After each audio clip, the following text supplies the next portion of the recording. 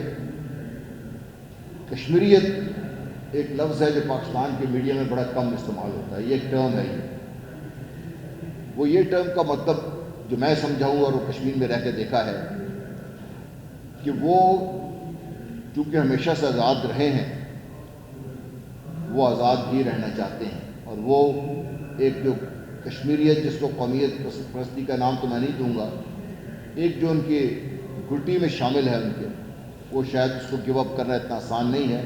اور یہ مت بھولیے کہ جب سے بھارت نے یہ شرائط مسلط کی ہیں، 6 کروڑ روپیہ پر ہاؤس انہوں نے آفر کیا ہے کہ وہ اگر بھارت کی طرف آ جائیں، جابز آفر کیے ہیں لوگوں کو وہ بھارت کی طرف آ جائیں، اور جتنے لوگوں کو وہ اٹھایا ہے انہوں نے اس کے لیے جیلیں تیار پہلے سے کر لی گئی تھی، وہاں لے جا کے پہنچایا، وہاں پہ ان پہ تشدد بھی کیا جا رہا ہے، اس پہ ان کو لالچ بھی دیا جا رہا ہے۔ ابھی تک ان لوگوں کو وہ ختم نہیں کر سکے، ورنہ یہ کرفیو بھارت پہلے اٹھا چکا ہوتا، اور مودی صاحب کو جو شرمندگی اٹھانی پڑی ہے UN میں جو نہ ہوتی ہے۔ تو کشمیری اٹھیں گے، کیا پاکستان بھی اٹھے گا؟ اگر پاکستان نہیں اٹھتا اب تو پھر خدا نخواستہ شاید بہت دیر ہو جائے۔ بہت شکریہ۔ ہو سکتا ہے کہ میری بات سے بہت سو کو خلاف ہو، لیکن